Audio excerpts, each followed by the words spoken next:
अस्सलाम वालेकुम। हमने अपने आईएफआरएस के पहले चैप्टर में IS-1 में डिस्कशन की थी बेसिक कंटेंट्स की component of the financial statements, और आज हम उसी सीरीज का सेकंड लेक्चर लेकर आ रहे हैं।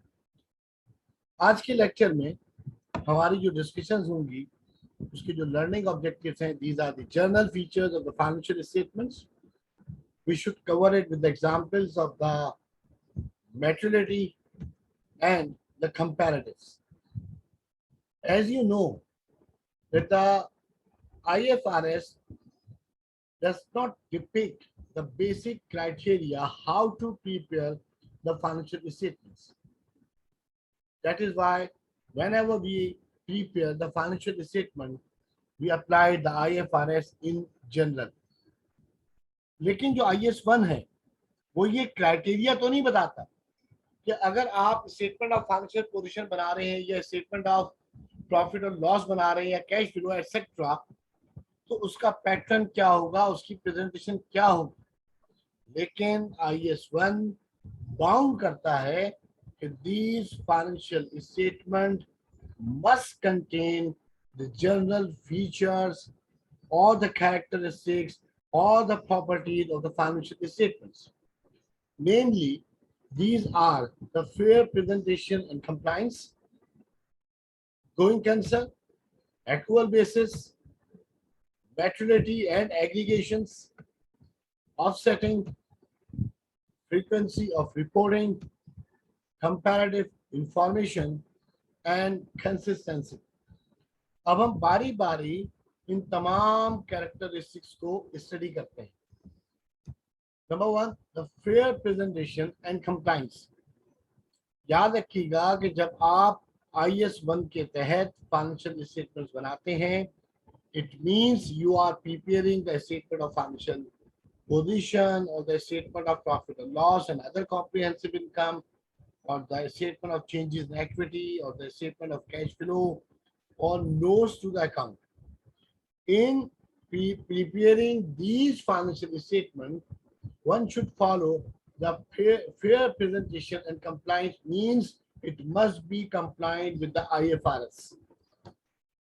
Informations are reported in these financial statements must be relevant, reliable, comparable, and easily understandable. Disclosures. देखिए, समटाइम ऐसा होता है कि ये खुद IFRS जो है वो अकाउंटेंट को एग्जम्पशन देता है कि अगर किसी एरिया में, बहुत गौर से सुनिएगा इस बात को, IFRS अप्लाई करने से अगर कुछ मिसलीडिंग सिचुएशन क्रिएट होती है जिससे यूजर्स की, फाइनेंशियल स्टेटमेंट के जो यूजर्स हैं उनकी डिसीजन मेकिंग अफेक्टेड होती है, तो आप ऐसी सिचुएशन में IFRS को इग्नोर कर सकते हैं, उन्हें आप फॉलो ना करें. लेकिन फिर उसके लिए आपको एक डिस्क्लोजर ऑब्वियसली देना पड़ेगा, और ये सिचुएशन बहुत ही रेयर होती है. Second one is the going concern. Going concern means whether a company is able to continue as a going concern in a foreseeable future, at least 12 months after the end of this financial reporting period. If not, अगर company going concern नहीं है तो फिर उसका लाजमी बात है कि आपको notes to the financial statement में डिस्क्लोजर देना पड़ेगा. गोइंग कंसर्न के तहत एडजस्टमेंट भी करने पड़ते हैं. फॉर एग्जांपल, कंटीजेंट लायबिलिटी के एडजस्टमेंट्स हैं. समटाइम्स आप अपनी इन्वेंटोरीज को, फिक्स एसेट्स को जो है वो फेयर वैल्यू के ऊपर रिपोर्ट करना होता है, तो आपको इम्पेयरमेंट टेस्ट भी करना पड़ता है. Onerous contracts. और फिर वही बात मैं आपसे कहूंगा कि अगर कोई भी business organization, company going concern नहीं है, तो वो गोइंग कंसर्न क्यों नहीं है, उसे notes to the financial statement में इसका डिस्क्लोजर बनाना पड़ेगा. नेक्स्ट हमारे पास एक्रूअल बेस है। आप जानते हैं कि अकाउंटिंग के दो बेसिस होते हैं, कैश बेस और the accrual base. The cash base is not permitted by the IFRS। Accrual basis of accounting ये क्राइटेरिया सेट करती है कि अगर ट्रांजैक्शन अकर हो गई है, चाहे वो रेवेन्यू की ट्रांजैक्शन हो या वो एक्सपेंस की ट्रांजैक्शन हो, अगर ट्रांजैक्शन अकर हुई है, it must be incorporated, recorded on the books of account. As you know, under the accrual base of system, the criteria to recognize the revenue is not the collection of cash. Rather, the criteria to record the revenue on the books of account under accrual base is the performance of the contract, the performance of the services. Similarly, it is not necessary that expenses are paid. If expenses are paid, you should record the expense. No, not at all. If expenses are occurred, the payment is due, you should record the expenses of a particular period on the books of account. Except for the cash flow statement. Obviously, the cash flow statement है, ये cash basis के ऊपर prepare किया जाता है, लिहाजा सिर्फ और सिर्फ जो एग्जम्पशन है वो कैश फ्लो स्टेटमेंट को एग्जम्पशन हासिल है एक्रूअल बेस की। फॉर एग्जाम्पल, आप अपने एम्प्लॉइज को सैलरीज पे करते हैं बोनस में। आपने 2 महीने की सैलरी बोनस में अनाउंस की 2021 के एंड में, लेकिन आप कहते हैं कि हम इसकी पेमेंट करेंगे 2022 में। It is quite very obvious कि जो एक्सपेंस रिकग्नाइज होगा वो 2021 में होगा। 2022 में उस बोनस की जो है वो पेमेंट की जाएगी। लिहाजा जब आप 2021 में बोनस एक्सपेंस को रिकॉर्ड करेंगे तो आप लायबिलिटी को क्रिएट कर लेंगे। एंड सिमिलरली जब आप 2022 में उसकी पेमेंट करेंगे तो लायबिलिटी जो है वो फिर क्लोज कर दी जाएगी और कैश पे कर दी जाएगा। इस एक्सपेंस का इफेक्ट 2022 पे नहीं आएगा, rather the expenses are recorded in 2021. Next is very important characteristic of the financial statement, maturity and aggregation.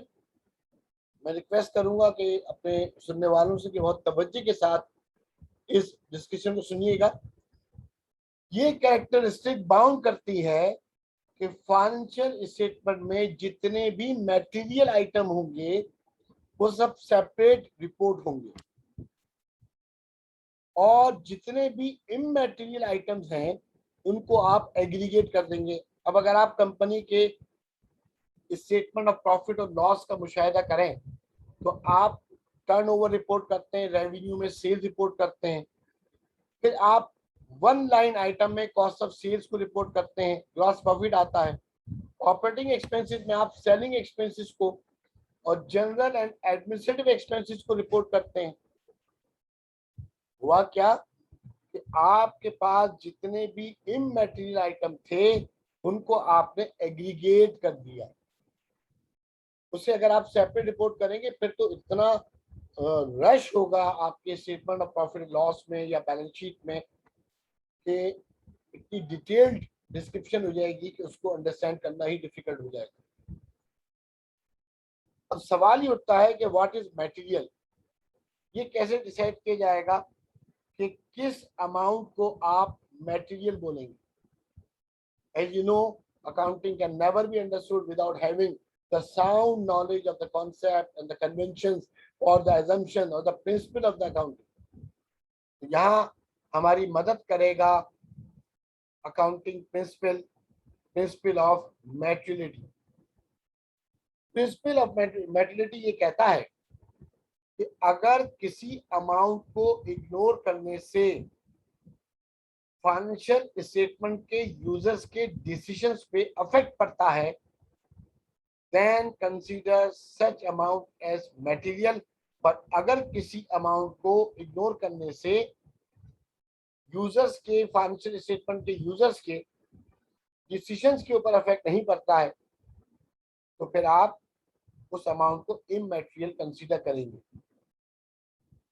याद रखिएगा, अगर इसमें आप मिस्टेक करते हैं, मटेरियल को इमैटेरियल, इमैटेरियल को मटेरियल ट्रीट कर लेते हैं, that will lead to the wrong decision if not disclose separately.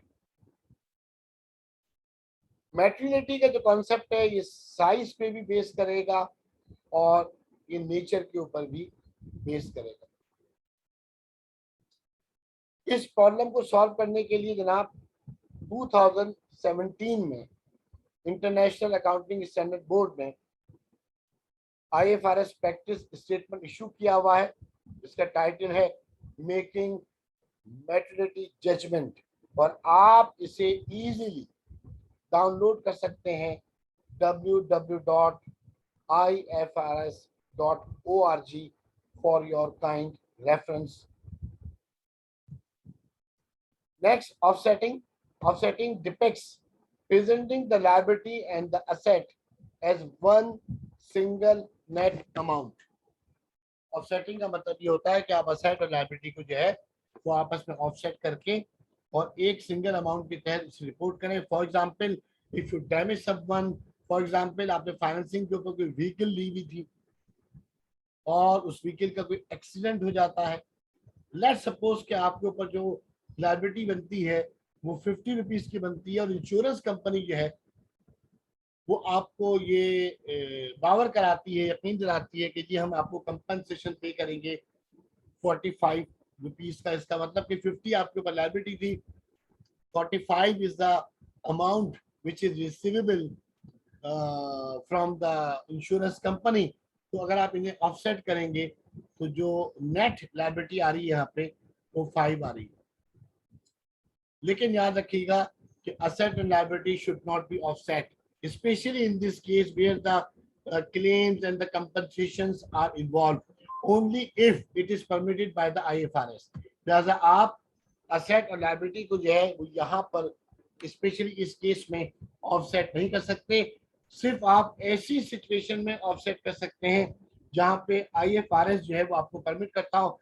For example, IFRS 9 जो है वो आपको परमिट करता है कि आप फाइनेंशियल एसेट्स और फाइनेंशियल लायबिलिटीज को ऑफसेट कर सकते हैं। IAS 12 जो है वो आपको परमिट करता है कि आप इनकम टैक्स एसेट्स और लायबिलिटीज को ऑफसेट कर सकते हैं। Certain gains and losses might be reported on a net basis। आप इसकी एग्जांपल आपके पास मौजूद है स्टेटमेंट ऑफ प्रॉफिट और लॉस की। आप इंटरेस्ट रिसीव को और इंटरेस्ट पेड को जो है वो आप ऑफसेट करके net of finance cost statement of profit और लॉस में दिखाते हैं। Presenting assets net of valuation allowance is not offsetting. याद रखिएगा कि अगर आप इन्वेंटरी को रिपोर्ट कर रहे हैं और इसमें से कोई ऑब्सोलेंस का जो अलाउंस आप लेस करते हैं तो ये ऑफसेटिंग नहीं होती है, rather you are reporting your assets at the valued amount. Frequency of reporting, the next characteristic of the financial statement, at least annually sir, आपको साल में एक दफा ऑडिट करवाने के बाद जो फाइनेंशियल स्टेटमेंट्स होते हैं वो प्रीपेयर करके रिपोर्ट करने होते हैं, और अगर जरूरत पड़ती है और आप एक साल से पहले शॉर्टर टाइम पीरियड के फाइनेंशियल स्टेटमेंट बना के उसे आप रिपोर्ट करते हैं तो याद रखिएगा शॉर्टर पीरियड उसकी परमिटेड है, परमिशन है, लेकिन आप ऐसा क्यों कर रहे हैं? 3 महीने के फाइनेंशियल स्टेटमेंट बना के आप क्यों रिपोर्ट कर रहे हैं इंफॉर्मेशन को? तो उसका फिर आपको डिस्क्लोजर देना पड़ेगा, notes to the financial statement. Next is the comparatives. हम इस पे बहुत ज्यादा जोर देते हैं कि जो फाइनेंशियल स्टेटमेंट है वो कंपैरेटिव होने चाहिए। मैंने आपसे लास्ट लेक्चर में भी कहा था कि समटाइम कंपनीज 2 नहीं 3 स्टेटमेंट्स भी बनाती है for comparative purpose. You have to prepare the financial statement, you have to present the comparative information from previous period, either the number or the narratives. When applying the accounting policies retrospectively, याद रखिएगा कि अगर आपके past की भी बात करते हैं तो आपको उस वक्त भी जो है वो कंपैरिजन देना पड़ता है। इसमें बुनियादी तौर पे याद रखिएगा कि 3 स्टेटमेंट्स देने पड़ते हैं फाइनेंशियल पोजीशन के। And specifically talking about the financial position, यानी कि बैलेंस शीट की बात हो रही है, सिर्फ और सिर्फ बैलेंस शीट के आपको 3 स्टेटमेंट्स देने पड़ते हैं when applying accounting policies retrospectively at the end of the current period, at the end of the previous period, and beginning of the earliest comparative period. When reclassifications are made, reclassify also the previous period. मैं आपकी तवज्जो चाहूंगा क्योंकि बहुत ही बारीक सी बात है, अगर आप इसे समझे गौर से। कहा ही जा रहा है कि अगर आप करंट ईयर के फाइनेंशियल स्टेटमेंट में कोई रिक्लासिफिकेशन करते हैं तो फिर आपको अपने प्रीवियस पीरियड में भी आपको रिक्लासिफाई करना पड़ेगा। फॉर एग्जांपल देखिए, जब आप ऑडिटर की सर्विसेज हायर करते हैं, पब्लिक लिमिटेड कंपनी जब किसी ऑडिटर की सर्विसेज हासिल करती है तो मकसद क्या होता है कि जी आप आए और आके हमारे यहाँ फाइनेंशियल ऑडिट्स करें, और फाइनेंशियल ऑडिट करने के बाद अपनी जो ऑडिट रिपोर्ट है वो आप इशू करें। लेकिन जब ये ऑडिटर्स विजिट करते हैं कंपनी, तो कंपनी क्या करती है कि उनसे डिफरेंट टाइप की सर्विसेज भी ले लेती है।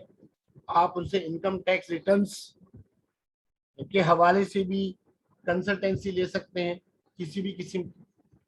तो आपने इस साल जो कंसल्टेंसी सर्विसेज ली है उसका जो अमाउंट है वो अब मटेरियल क्लासिफाई हो रहा है। मिसाल के तौर पे आपने ये तय कर रखा है कि जनाब कोई भी अमाउंट अगर 50,000 से एक्सीड करेगा तो वो क्लासी मटेरियल माना जाएगा।